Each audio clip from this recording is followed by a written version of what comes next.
Welcome to history class. আমি Aurobindo sir.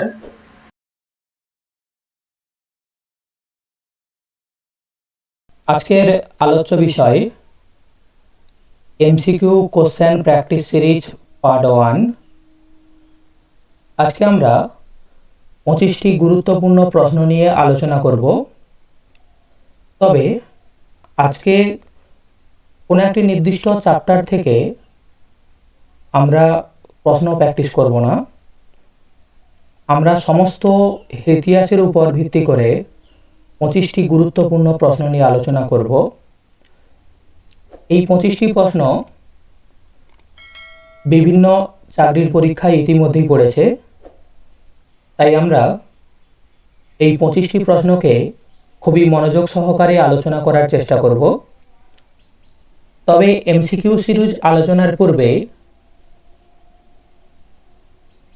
সবার উদ্দেশ্যে একটাই বার্তা, যে স্ক্রিনে যখন কোনো প্রশ্ন আসবে আগে তোমরা উত্তরটা জানো কিনা সেটা নিজেদের মতো করে আগে চিন্তা ভাবনা করার চেষ্টা করবে।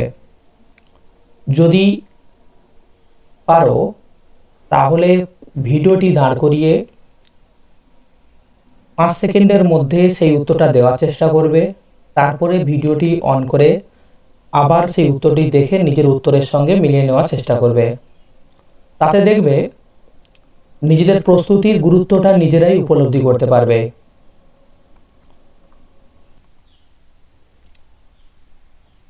আজকের প্রথম প্রশ্ন, কোন স্বাধীনতা সংগ্রামী grand old man of India নামে পরিচিত ছিল? Option A Dadabhai Naoroji, option B Aurobindo Ghosh, option C Lala Lajpat Rai, option D Bal Gangadhar Tilak. সঠিক উত্তর অপশান এ দাদাভাই নৌরোজি। তোমরা মনে রাখবে, এই দাদাভাই নৌরোজিকে শুধুমাত্র grand old man of India নামে নয়, তাকে আনঅফিসিয়াল অ্যাম্বাসেডর অফ ইন্ডিয়া নামেও কিন্তু অভিহিত করা হয়ে থাকে।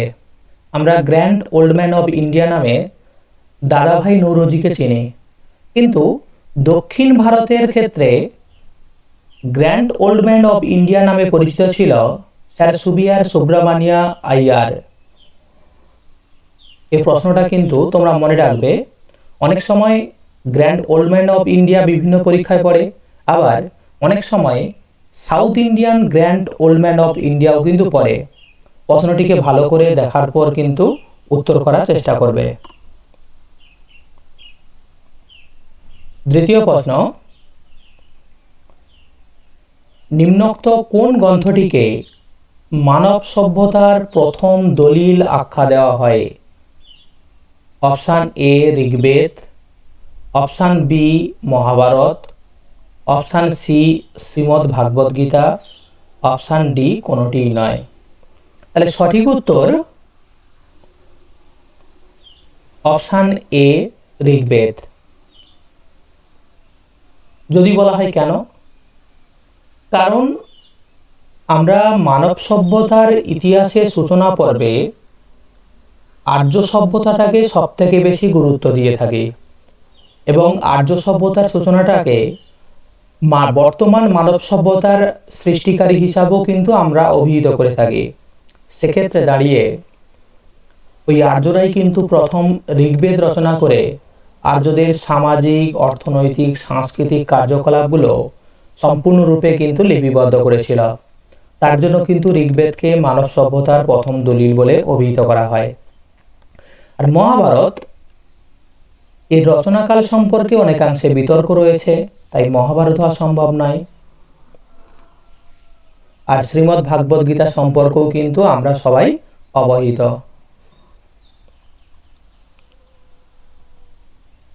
কোশ্চেন নাম্বার 3, ভারতের প্রথম পর্তুগিজ গভর্নর কে ছিলেন?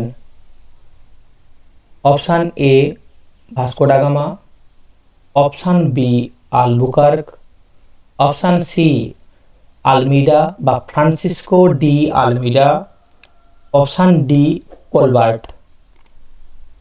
সঠিক উত্তর অপশান সি আলমিডা বা ফ্রান্সিসকো ডি আলমিডা। আমরা যখন ভাস্কো ডা গামার কথা পেলাম, ভাস্কো ডা গামা 1498 খ্রিস্টাব্দে ভারতবর্ষ পরিভ্রমণ করেছিল। ভারতবর্ষ পরিভ্রমণ করে তিনি কালিকট বন্দরে উপস্থিত হয়েছিলেন। এর পরবর্তীকালে তিনি 1501 বা 1502 খ্রিস্টাব্দে তিনি ভারতবর্ষে এসেছিলেন, কিন্তু তিনি কোনো অংশেই কিন্তু পর্তুগিজ গভর্নর ছিলেন না, তাই ভাস্কো ডা গামা অপশান হবে না। আর আলবুকার্ক আর আলমিডার মধ্যে প্রথম যারা এসেছিল তিনি হচ্ছেন আলমিডা, ফ্রান্সিসকো ডি আলমিডা, যার সময়কাল হচ্ছে 1505 থেকে 1509 খ্রিস্টাব্দ পর্যন্ত। তিনিই ছিলেন প্রথম পর্তুগিজ গভর্নর। এর পরবর্তীকালে এসেছিলেন আলবুকার্ক, যার সময়কাল হচ্ছে 1509 থেকে 1515। আর এ প্রসঙ্গে আরেকটা কথা মাথায় রাখবে, এই ফ্রান্সিসকো ডি আলমিডার যে বাণিজ্যিক নীতি ছিল, সেই বাণিজ্যিক নীতিকে বলা হয় ব্লু ওয়াটার পলিসি বা নীল জল নীতি নামেও কিন্তু অভিহিত করা হয়ে থাকে। আর তাহলে আমাদের আলবুকার্ক হবে না। কোলবার্ট কেন হবে না? কারণ কোলবার্টের সঙ্গে পর্তুগিজদের কোনো সম্পর্ক ছিল না। কোলবার্ট ছিলেন একজন ফরাসি, তাহলে কোলবার্টও সম্ভবপর নয়। তাহলে সঠিক উত্তর option C Francisco de Almeida. Question number 4, কোন সালের রাজকীয় ফরমান ব্রিটিশ ইস্ট ইন্ডিয়া কোম্পানি ও বাংলার নবাবদের মধ্যে উত্তেজনা সৃষ্টি করেছিল? অপশান এ 1717 খ্রিস্টাব্দ, অপশান বি 1792 খ্রিস্টাব্দ, অপশান সি 1799 খ্রিস্টাব্দ, অপশান ডি 1707 খ্রিস্টাব্দ। সঠিক উত্তর অপশান এ 1717 খ্রিস্টাব্দ। আমরা এই 1717 খ্রিস্টাব্দে যে ফরমানটা জারি করা হয়েছিল, এই ফরমানের নাম ছিল ফারুকশিয়ারের ফরমান।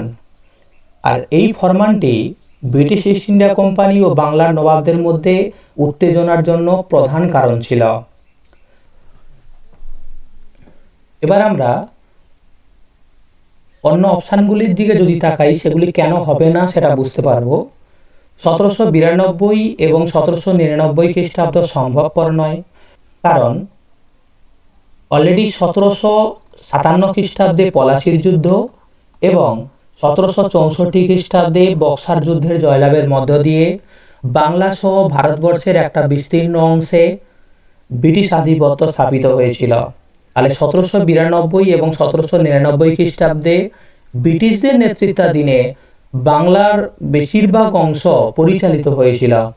তাই কোনো দিনের জন্য তাদের ফরমান বাংলার নবাবদের সঙ্গে বিতৃষ্ণার কারণ হতে পারে না। আর 1707 খ্রিস্টাব্দ সম্ভব নয়, কারণ এই সালে ঔরঙ্গজেবের মৃত্যু ঘটেছিল। তখন ব্রিটিশদের সঙ্গে কোনো প্রকার চুক্তি বা সনদ কিন্তু স্বাক্ষরিত হয়নি। তাহলে সঠিক উত্তর হবে অপশান এ 1717 খ্রিস্টাব্দ। যে ফরমানটি ছিল তার নাম হচ্ছে ফারুকশিয়ারের ফরমান। এ প্রসঙ্গে একটা কথা মনে রাখবে, এই ফারুকশিয়ারের ফরমান দ্বারা মুঘল সম্রাট ফারুকশিয়ার কর্তৃক সর্বপ্রথম ব্রিটিশ ইস্ট ইন্ডিয়া কোম্পানিকে বাংলা, বিহার, উড়িষ্যার একচেটিয়া বাণিজ্যের অধিকার প্রদান করা হয়েছিল।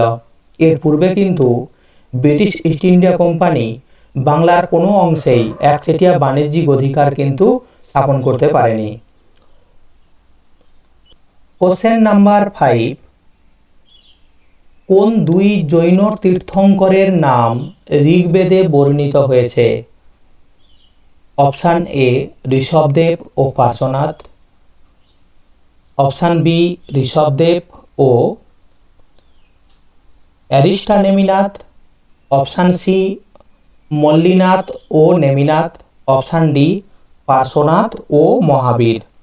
সঠিক উত্তর অপশান বি ঋষভদেব ও অ্যারিস্টা নেমিনাথ। পরবর্তী প্রশ্ন অর্থাৎ কোশ্চেন নাম্বার 6, কোন শিখ গুরুর আসল নাম ছিল লেহনা বা লেখনা? Option A Guru Amardas, option B Guru Angad, option C Guru Ramdas, option D গুরু অর্জুন। সঠিক উত্তর অপশান বি গুরু অঙ্গদ। এবার আমরা এই চারজন শিখ গুরু সম্পর্কে জেনে নেওয়ার চেষ্টা করব। শিখদের প্রথম গুরু ছিলেন গুরু নানক, যিনি 1469 খ্রিস্টাব্দে লাহোরের তালবন্দি গ্রামে জন্মগ্রহণ করেছিলেন। তিনি ছিলেন শিখ ধর্মের প্রধান প্রবর্তক। আর পরবর্তীকালে গুরু অঙ্গদ গুরুপদে আসীন হন। গুরু অঙ্গদ 1504 খ্রিস্টাব্দে ভাদুরে জন্মগ্রহণ করেন। এই গুরু অঙ্গদেরই আসল নাম ছিল লেহনা বা লেখনা। তিনি প্রথম লঙ্গর ব্যবস্থার প্রবর্তন করেন। এছাড়া গুরুমুখী বর্ণমালারও সৃষ্টি করেছিলেন। এজন্য তাকে গুরুমুখী বর্ণমালার প্রধান স্রষ্টা হিসাবে অভিহিত করা হয়। গুরু অঙ্গদের পর গুরু অমরদাস গুরুপদে আসীন হয়েছিলেন। তার পরবর্তীকালে গুরুপদে আসীন হন গুরু রামদাস। তার প্রধান কৃতিত্ব ছিল তিনি এই গুরুর পদটিকে প্রথম বংশানুক্রমিকভাবে রূপায়ণ করেন। এর পরবর্তীকালে বংশ পরম্পরায় গুরুপদে আসীন হয়েছিল। তার বিখ্যাত কীর্তি ছিল অমৃতসরের সুবিখ্যাত স্বর্ণ মন্দির নির্মাণ। এ প্রসঙ্গে মনে রাখবে, মুঘল সম্রাট আকবর এই গুরু রামদাসকে কিন্তু অমৃতসরে 500 বিঘা জমি দান করেছিলেন। সেই 500 বিঘা জমির উপরেই কিন্তু এই স্বর্ণ মন্দিরটি গুরু রামদাস তৈরি করেন। গুরু রামদাসের পর গুরু অর্জুন গুরুপদে আসীন হন। গুরু অর্জুন 1504 খ্রিস্টাব্দে আদি গ্রন্থ বা গ্রন্থ সাহেব সংকলন করেছিলেন। এমনকি অমৃতসরের স্বর্ণ মন্দিরের সন্নিকটে হর মন্দির সাহিব নির্মাণ করেন।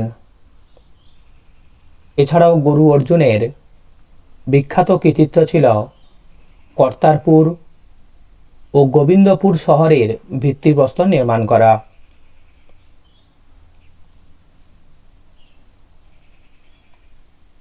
কোশ্চেন নাম্বার 7, কোন মুঘল সম্রাট তার পেনশনের পরিমাণ বৃদ্ধির জন্য রামমোহন রায়কে রাজা উপাধি প্রদান করে ব্রিটিশ পার্লামেন্টে সওয়াল করার জন্য পাঠিয়েছিল? অপশান এ দ্বিতীয় আলমগীর, অপশান বি দ্বিতীয় শাহ আলম, অপশান সি দ্বিতীয় আকবর, অপশান ডি দ্বিতীয় বাহাদুর শাহ। সঠিক উত্তর দ্বিতীয় আকবর। আমরা একটু স্ক্রিনে এই চারজন মুঘল সম্রাটের সময়কাল জেনে নেওয়ার চেষ্টা করব।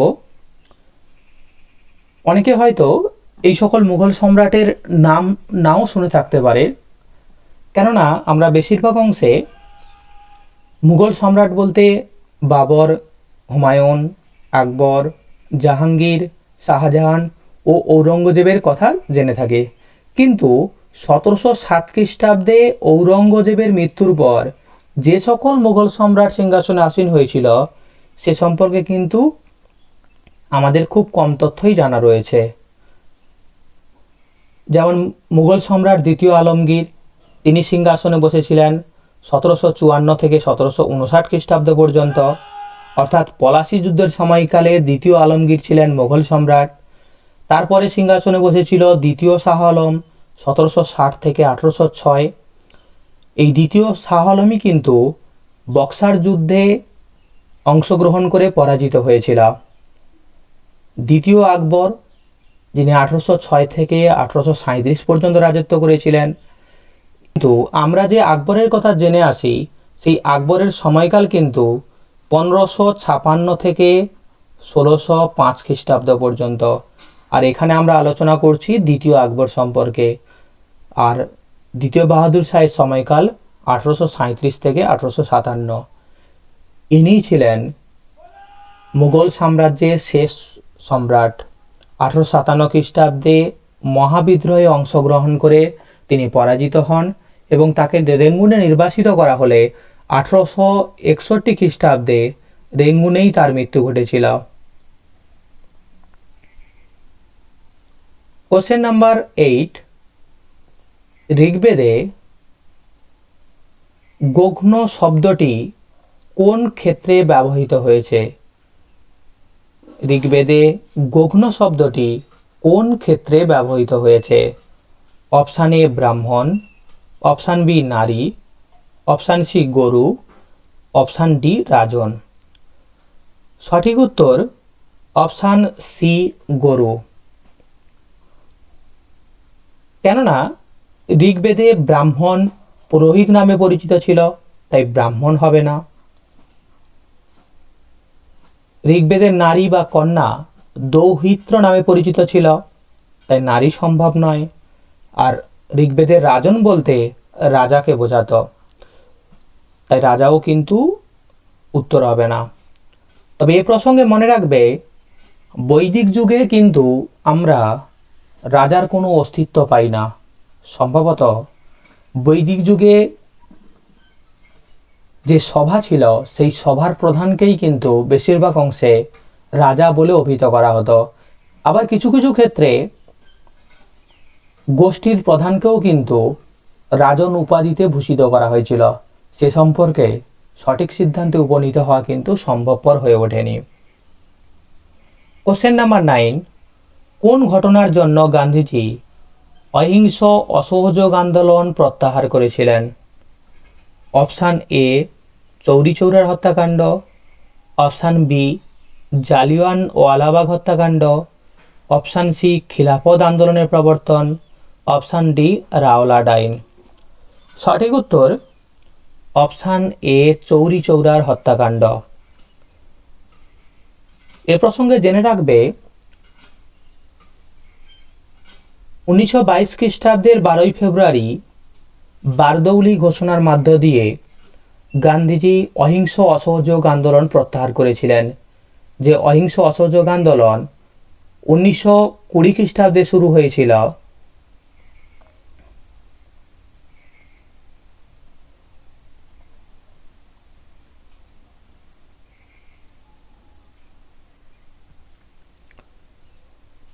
যে অহিংস অসহযোগ ও খিলাফত আন্দোলন 1920 খ্রিস্টাব্দে শুরু হয়ে গেছিল, সেই আন্দোলন দীর্ঘ 2 বছর পর শেষ পর্যন্ত বারদৌলি ঘোষণার মধ্য দিয়ে গান্ধীজি প্রত্যাহার করেছিলেন। গান্ধীজি হঠাৎ করে চলে আসা আন্দোলনকে কেন প্রত্যাহার করেছিলেন? তার কারণ ছিল না, 1922 খ্রিস্টাব্দে 4 ফেব্রুয়ারি উত্তরপ্রদেশের গোরক্ষপুর জেলায় স্থানীয় জনতা একটি থানা ঘেরাও করে 22 জন পুলিশকে আগুনে পুড়িয়ে হত্যা করেছিল। এই যে অহিংস অসহযোগ আন্দোলনে সহিংসতার বহিঃপ্রকাশ ঘটেছিল, সেই সহিংসতার বহিঃপ্রকাশ যাতে পরবর্তীকালে না দেখা দেয়, গান্ধীজি সেজন্য কিন্তু অহিংস অসহযোগ আন্দোলন প্রত্যাহার করেছিলেন। এবারে আমরা দেখে নেব যে বাকি অপশানগুলো কেন সঠিক উত্তর হবে না। জালিয়ান ওয়ালাবাগ হত্যাকাণ্ড সম্ভব নয়, কারণ এটা জারি করা হয়েছিল 1919 খ্রিস্টাব্দে, যেখানে অসহযোগ আন্দোলন শুরু হয়েছিল 1920 খ্রিস্টাব্দে। তাহলে জালিয়ানওয়ালাবাগ হত্যা সম্ভব নয়, তাহলে এটা বাদ চলে যাবে।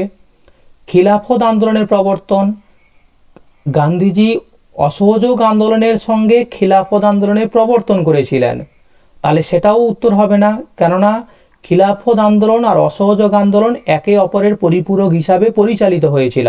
রাওলাট আইন সম্ভব নয়, কারণ রাওলাট আইন অসহযোগ আন্দোলনের পূর্বেই ঘোষণা করা হয়েছিল, তাহলে অপশান ডিও হবে না। সঠিক উত্তর হবে অপশান এ চৌরি চৌরার হত্যাকাণ্ড। কোশ্চেন নাম্বার 10, গ্রিক বিতাড়ন এবং নন্দরাজকে উচ্ছেদের মতো চন্দ্রগুপ্ত মৌর্য উত্তর ও উত্তর পশ্চিম ভারতের এক বিশাল অংশের উপর তার শাসন কর্তৃত্ব স্থাপন করেন। নিম্নোক্ত কোন তথ্যে এই সত্য প্রমাণিত হয়? কোশ্চেনটাকে কিন্তু ভালোভাবে বুঝে পড়ার চেষ্টা করবে। কোশ্চেনে কিন্তু বলা আছে গ্রিক বিতরণ এবং নন্দরাজকে উচ্ছেদের মতো চন্দ্রগুপ্ত মৌর্য উত্তর ও পশ্চিম ভারতের উপর আধিপত্য স্থাপন করেছিল। আমরা কিন্তু ইতিমধ্যেই চন্দ্রগুপ্ত মৌর্য কর্তৃক যে নন্দরাজ ধননন্দকে পরাজয়ের কাহিনী কোন গ্রন্থে লিপিবদ্ধ রয়েছে সেটা নিয়ে আলোচনা করেছি। তাই যেহেতু এই তথ্যের উল্লেখ রয়েছে তাহলে সেক্ষেত্রে সঠিক উত্তর হবে, যেহেতু এই তথ্যের উল্লেখ রয়েছে তাহলে সঠিক উত্তর হবে অপশান বি, জুনাগড় শিলালিপি। এই জুনাগড় শিলালিপিটি ছিল রুদ্রদামন কর্তৃক রচিত। আমরা এই রুদ্রদামনের জুনাগড় প্রশস্তি থেকে চন্দ্রগুপ্ত মৌর্য কর্তৃক নন্দরাজকে উচ্ছেদের বিবরণ কিন্তু আমরা জেনে আসি। কোশ্চেন নাম্বার 11, কোন সাহিত্যে কৌটিল্যের সহায়তায় চন্দ্রগুপ্ত মৌর্য কর্তৃক এক বিদ্রোহের মাধ্যমে নন্দ রাজাকে উচ্ছেদের বিশদ বিবরণ লিপিবদ্ধ আছে? Option A Mudra Rakshasa, option B Harshacharita, option C Devi Chandragupta, option D Parishishta Parvan. আমরা কিন্তু ইতিমধ্যেই আগের প্রশ্নে এই সংক্রান্ত একটা প্রশ্ন নিয়ে আলোচনা করেছিলাম। সেখানে বলা হয়েছিল রুদ্রদামনের জুনাগড় প্রশস্তি থেকে আমরা চন্দ্রগুপ্ত মৌর্য কর্তৃক নন্দরাজাকে পরাজিত করার তথ্য কিন্তু পেয়ে থাকি, কিন্তু এখানে কোনো অংশে কিন্তু জুনাগড় প্রশস্তির নাম নেই। এক্ষেত্রে সঠিক উত্তর হবে মুদ্রা রাক্ষস গ্রন্থ। এই মুদ্রা রাক্ষস গ্রন্থটি রচনা করেছিলেন বিশাখা দত্ত। ওই বিশাখা দত্ত আবার কিন্তু দেবী চন্দ্রগুপ্তম সাহিত্যেরও কিন্তু রচয়িতা। হর্ষবর্ধনের সভাকবি বাণভট্টের হর্ষচরিত আর হেমচন্দ্র রচিত জৈন পরিশিষ্ট পার্বণ। পরবর্তী প্রশ্ন, কোশ্চেন নাম্বার 12, কে ফোর্ট উইলিয়াম কলেজ প্রতিষ্ঠা করেন? কোশ্চেন নাম্বার 12, কে ফোর্ট উইলিয়াম কলেজ প্রতিষ্ঠা করেছিলেন বা প্রতিষ্ঠা করেন? Option A Lord Dalhousie, option B Lord Wellesley, option C Lord Cornwallis, option D Lord William Bentinck. সঠিক উত্তর অপশান বি লর্ড ওয়েলেসলি। তিনি 1800 খ্রিস্টাব্দে কলকাতায় ফোর্ট উইলিয়াম কলেজ প্রতিষ্ঠা করেছিলেন। তার প্রতিষ্ঠার উদ্দেশ্য ছিল ইংরেজ সিভিলিয়ানদের ভারতীয় ভাষায় শিক্ষা প্রদান করা, যাতে তারা ভারতীয় শাসন প্রণালী সম্পর্কে অবহিত হতে পারে এবং শাসন কার্য পরিচালনা করতে সম্ভবপর হয়ে উঠতে পারে। এবার আমরা জেনে নেব এই যে 4 জন গভর্নরের কথা রয়েছে, গভর্নর জেনারেলের কথা রয়েছে, তাদের সময়কাল সম্পর্কে। লর্ড ডালহৌসি সময়কাল হচ্ছে 1848 থেকে 1856 পর্যন্ত। লর্ড ডালহৌসির বিখ্যাত নীতি ছিল সত্য বিলোপ নীতি। লর্ড ওয়েলেসলি 1798 থেকে 1805। লর্ড ওয়েলেসলির বিখ্যাত সাম্রাজ্যবাদী নীতি ছিল অধীনতামূলক মিত্রতা নীতি। লর্ড কর্নওয়ালিস, যার সময়কাল 1786 থেকে 1793 খ্রিস্টাব্দ পর্যন্ত। লর্ড কর্নওয়ালিস বিখ্যাত হয়েছেন তার 10 সালা বন্দোবস্ত এবং চিরস্থায়ী বন্দোবস্ত প্রবর্তনের জন্য। লর্ড উইলিয়াম বেন্টিং 1828 থেকে 1835 খ্রিস্টাব্দ পর্যন্ত গভর্নর জেনারেল ছিলেন। তিনি একসময় বাংলার গভর্নর ছিলেন, পরবর্তীকালে তিনি ভারতবর্ষের গভর্নর জেনারেল হিসাবে অভিহিত হন।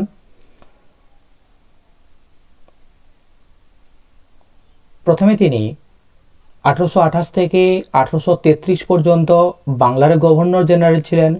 পরবর্তীকালে 1833 খ্রিস্টাব্দে চার্টার অ্যাক্ট অনুসারে তিনি ভারতের গভর্নর জেনারেল হিসাবে এবং বাংলার গভর্নর জেনারেল হিসাবে অভিহিত হতে থাকেন। কোশ্চেন নাম্বার 13, প্রথমেই একটা কোটেশন রয়েছে, তারা যেন একসঙ্গে চলেন, এক সুরে কথা বলেন, তাদের মন চিত্ত ও মন্ত্র যেন এক সূত্রে গাঁথা থাকে, একই সংকল্পে যেন তারা উদ্বুদ্ধ থাকেন। কোন প্রতিনিধিত্বমূলক সংগঠনের সদস্যদের সম্পর্কে উক্তিটি ঋগ্বেদে করা হয়েছে? অপশান এ সভা, অপশান বি সমিতি, অপশান সি বিদত, অপশান ডি হচ্ছে গণ।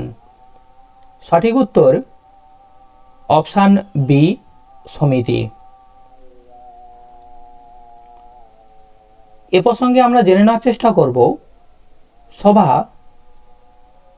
বৈদিক যুগে একটা প্রধান সংগঠন ছিল, যেখানে সম্পদশালী বা অভিজাত পরিবারের সদস্যদের অংশগ্রহণের অধিকার ছিল।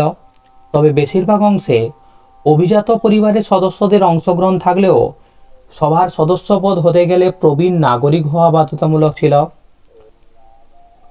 অপরদিকে সমিতি, প্রত্যেকটি পরিবারের প্রধানদের নিয়ে সমিতি পরিচালিত হয়েছিল। বিদত সভা ও সমিতির মতো একটা প্রতিষ্ঠান, সে সংক্রান্ত সঠিক সিদ্ধান্তে উপনীত হওয়া সম্ভবপর হয়ে ওঠেনি। আর গণ বলতে যে কোনো রাষ্ট্র বা যে কোনো দেশের প্রজাতান্ত্রিক একককে বোঝায় গণ বলে অভিহিত করা হয়। কোশ্চেন নাম্বার 14, এখানেও প্রথমে একটি কোটেশন রয়েছে, তারা স্বার্থপর, তারা দাস বা দস্যু বর্ণের লোক, তারা যাগযজ্ঞের বিরোধী, আর্যদের শত্রু। ঋগ্বেদে পণ্ডিতদের সম্পর্কে এরূপ মন্তব্য থাকলেও নিম্নোক্ত কোন পণ্ডিত তাদের আর্য বণিক বলে শনাক্ত করেন? এই বণিক বলতে বৈদিক যুগে বণিকদেরকে বোঝানো হয়। Option A Romila Thapar, option B Marshall, option C A D Pusalker, option D কেউই নন। সঠিক উত্তর option C A D Pusalker. Question number 15, কোন মৌর্য নরেশ, নরেশ অর্থাৎ হচ্ছে সম্রাট, কোন মৌর্য নরেশ জীবন সায়ান্নে অর্থাৎ জীবনের শেষ সময়ে সিংহাসন ও সংসার ত্যাগ করে গুরু ভদ্রবাহুর সাথে কর্ণাটকের শ্রবণবেলগোলায় চলে যান এবং সেখানে জৈন রীতি অনুসারে অনশনে প্রাণত্যাগ করেন? Option A Bindusara, option B Samprati, option C Chandragupta Maurya, option D Dasharatha. সঠিক উত্তর অপশান সি চন্দ্রগুপ্ত মৌর্য। এখানে কিন্তু তোমরা দুটো প্রশ্নের উত্তর পেয়ে যাবে।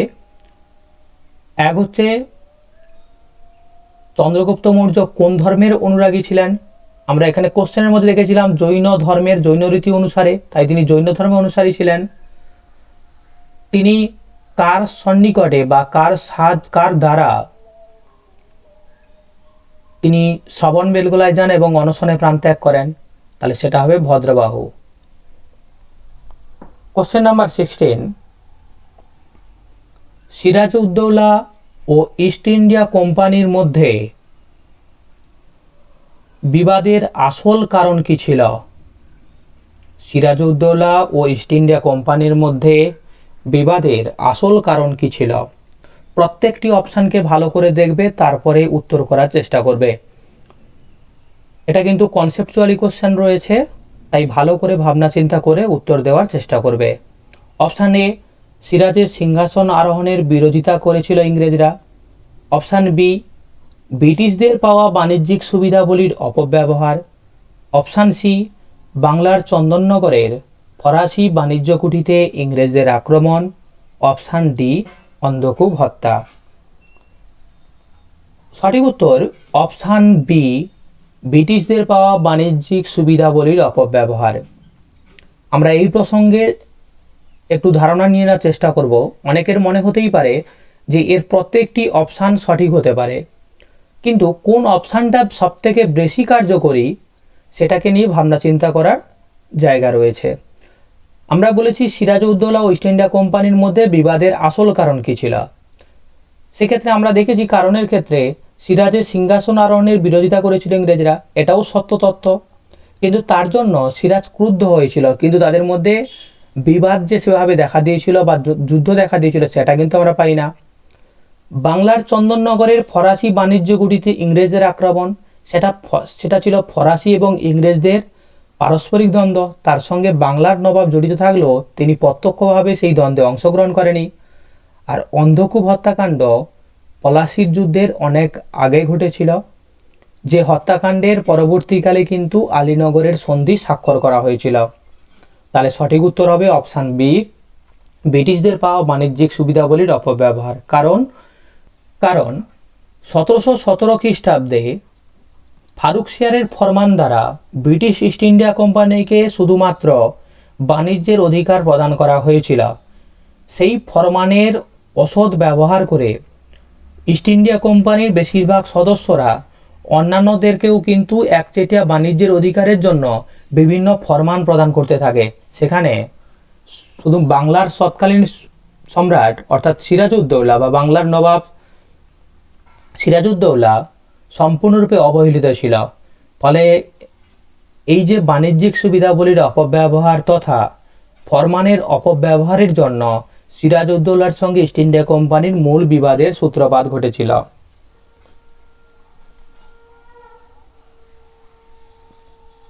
কোশ্চেন নাম্বার 17, নিম্নোক্ত কোন শিলালৈখিক তথ্যে পশ্চিম ভারতের সৌরাষ্ট্রের উপর চন্দ্রগুপ্ত মৌর্যের রাজনৈতিক আধিপত্য প্রমাণিত হয়? অপশান এ, রুদ্রদামনের জুনাগড় শিলালিপি। অপশান বি, অশোকের গিরনার শিলালিপি। অপশান সি, অশোকের সোপারা শিলালিপি। অপশান ডি, কলিঙ্গের পৃথক শিলালিপি। সঠিক উত্তর অপশান এ, রুদ্রদামনের জুনাগড় শিলালিপি। তোমাদের একটা বিষয় অবহিত করছি যে চন্দ্রগুপ্ত মৌর্যের সিংহাসন আরোহণ থেকে শুরু করে তার সাম্রাজ্য বিস্তারের বেশিরভাগ তথ্য কিন্তু রুদ্রদামনের জুনাগড় প্রশস্তি থেকেই কিন্তু পাওয়া যায়। আমরা কিন্তু অলরেডি দুটো প্রশ্নের ক্ষেত্রে এই উত্তর নিয়েই কিন্তু আলোচনা করেছিলাম। সেখানেও দেখেছিলাম যে রুদ্রদামনের জুনাগড় শিলালিপি থেকেই কিন্তু চন্দ্রগুপ্ত মৌর্য সম্পর্কে বেশিরভাগ তথ্য কিন্তু পাওয়া যায়। তাহলে সঠিক উত্তর হবে অপশান এ, রুদ্রদামনের জুনাগড় শিলালিপি। কোশ্চেন নাম্বার 18, ঋগ্বেদে বারংবার অর্থাৎ বারবার কোন নদী দুটির নামকরণ করা হয়েছে? Option A, Ganga Yamuna. Option B, Sindhu Saraswati. Option C, Vipasha ও শতদ্রু। অপশান ডি, দৃশদ্বতী ও মরুবৃদ্ধা। সঠিক উত্তর অপশান বি, সিন্ধু ও সরস্বতী। কেননা ঋগ্বেদে বেশিরভাগ অংশেই কিন্তু এবং সিন্ধু ও সরস্বতীর কথা কিন্তু বেশিরভাগ অংশেই পাওয়া যায়। এমনকি এই দুটি নদীকে পবিত্র নদী হিসাবেও কিন্তু অভিহিত করা হয়ে থাকে। কোশ্চেন নাম্বার 19, ভারতে আগত কোন ইউরোপীয় জাতি ব্যবসা বাণিজ্য অপেক্ষা ধর্মপ্রচারকে অধিক গুরুত্ব প্রদান করে? এটা গুরুত্বপূর্ণ প্রশ্ন। প্রশ্নটি হচ্ছে ভারতে আগত কোন ইউরোপীয় জাতি ব্যবসা বাণিজ্য অপেক্ষা ধর্মপ্রচারকে অধিক গুরুত্ব প্রদান করে? Option A, Danish. Option B, Swedish. Option C, ওলন্দাজ। Option D, Portuguese. সঠিক উত্তর অপশান এ, ড্যানিশ। আমরা অনেকে ড্যানিশ বলতে কোন দেশকে বোঝায় সে সম্পর্কে অবহিত নয়। ড্যানিশ বলতে মূলত ডেনমার্ককে বোঝায়।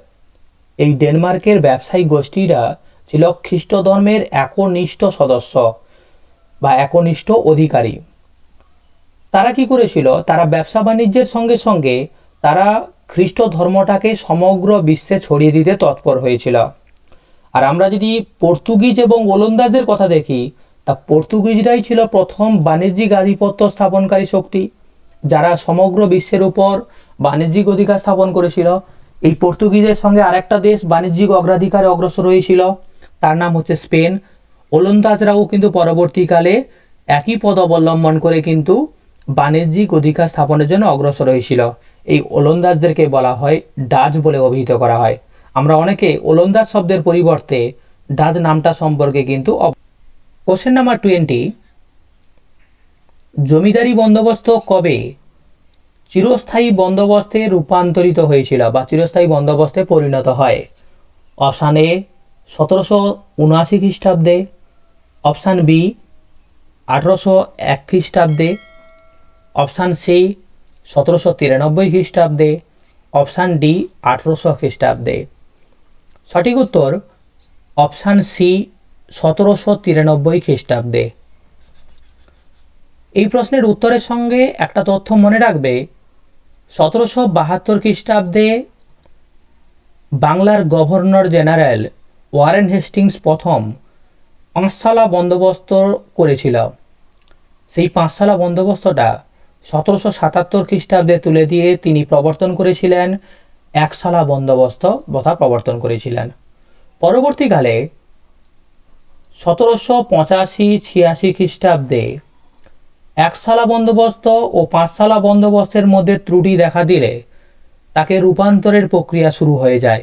পরবর্তীকালে জারি করা হয় 10 শালা বন্দোবস্ত, অর্থাৎ 10 বছরের জন্য জমিদারি বন্দোবস্ত প্রথা।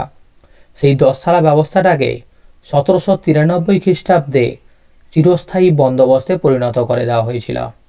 এই 10 শালা বন্দোবস্তকে চিরস্থায়ী বন্দোবস্তে প্রবর্তন করেছিলেন লর্ড কর্নওয়ালিস।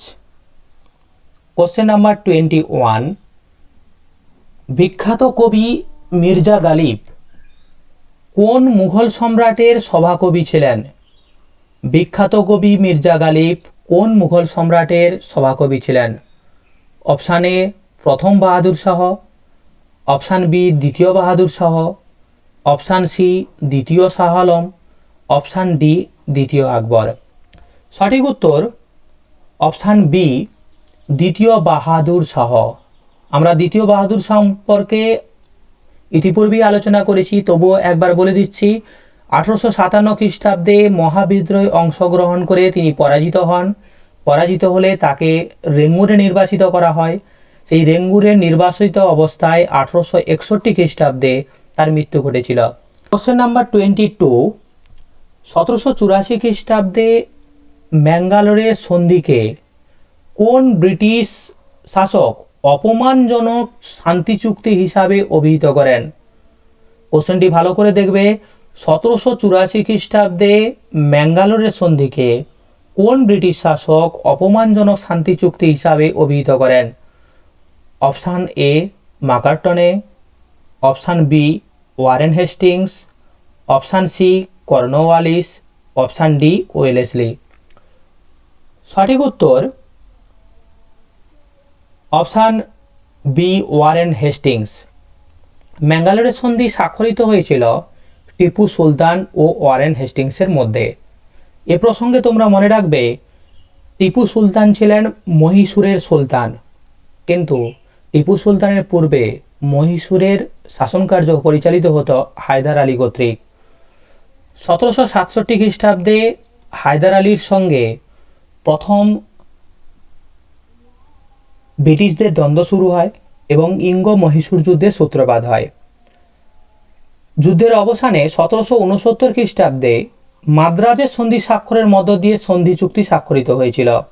পুনরায় 1780 খ্রিস্টাব্দে হায়দার আলীর সঙ্গে ওয়ারেন হেস্টিংস তথা ব্রিটিশদের পুনরায় দ্বন্দ্ব শুরু হয়। এক্ষেত্রে মনে রাখবে, হায়দার আলী কিন্তু 1780 থেকে 82 পর্যন্ত রাজত্ব করেছিল এবং ইংরেজদের সঙ্গে দ্বন্দ্ব করেছিল। তারপরে অকস্মাৎ তার মৃত্যু ঘটলে তার পুত্র টিপু সুলতান যুদ্ধের দায়িত্ব গ্রহণ করে। টিপু সুলতান যুদ্ধে অংশগ্রহণ করে ব্যাপক সফলতা লাভ করে এবং ওয়ারেন হেস্টিংসের পক্ষে কিন্তু তাকে দমন করা সম্ভবপর হয়ে ওঠেনি। এজন্য শেষ পর্যন্ত টিপু সুলতান ম্যাঙ্গালোরের উপর আধিপত্য স্থাপন করে নিলে ওয়ারেন হেস্টিংস তার সঙ্গে ম্যাঙ্গালোরের সন্ধি স্বাক্ষর করতে বাধ্য হন। এজন্য 1784 খ্রিস্টাব্দে এই ম্যাঙ্গালোরের সন্ধি স্বাক্ষরিত হয়েছিল। এর পরবর্তীকালে 1790 খ্রিস্টাব্দ থেকে পুনরায় তৃতীয় ইঙ্গ মহীশূর যুদ্ধের সূত্রপাত হয় এবং টিপু সুলতান পরাজিত হয়ে যায়। শেষ পর্যন্ত 1792 খ্রিস্টাব্দে শ্রীরঙ্গপত্তনমের সন্ধি দ্বারা উভয়ের মধ্যে শান্তি চুক্তি স্বাক্ষরিত হয়। আবার 1799 খ্রিস্টাব্দে শেষ অর্থাৎ চতুর্থ ইঙ্গ মহীশূর যুদ্ধ শুরু হয় এবং টিপু সুলতান যুদ্ধক্ষেত্রে প্রাণ বিসর্জন দিতে বাধ্য হন। কোশ্চেন নাম্বার 23, ঋগ্বেদে কার সম্বন্ধে বলা হয়েছে দূত রূপে তিনি দেবতা ও মানুষের মধ্যে যোগসূত্র রচনা করেন? Option A Indra, option B Varuna, option C Agni, option D Marut বা মারুত। সঠিক উত্তর অপশান সি অগ্নি। এ প্রসঙ্গে মনে রাখবে ঋগ্বেদে ইন্দ্র যুদ্ধ, বজ্র ও বৃষ্টির দেবতা হিসাবে পরিগণিত হয় এবং তাকে দুর্গ ধ্বংসকারী হিসাবে অভিহিত করা হয়।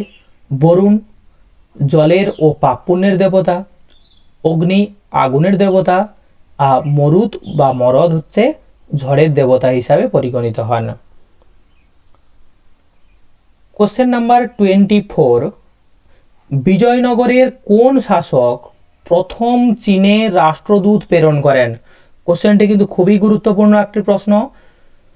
বিজয়নগরের কোন শাসক প্রথম চীনে রাষ্ট্রদূত প্রেরণ করেন? Option A Krishnadeva Raya, option B প্রথম বুক্ক, অপশান সি দ্বিতীয় দেব রায়, অপশান ডি দ্বিতীয় হরিহর।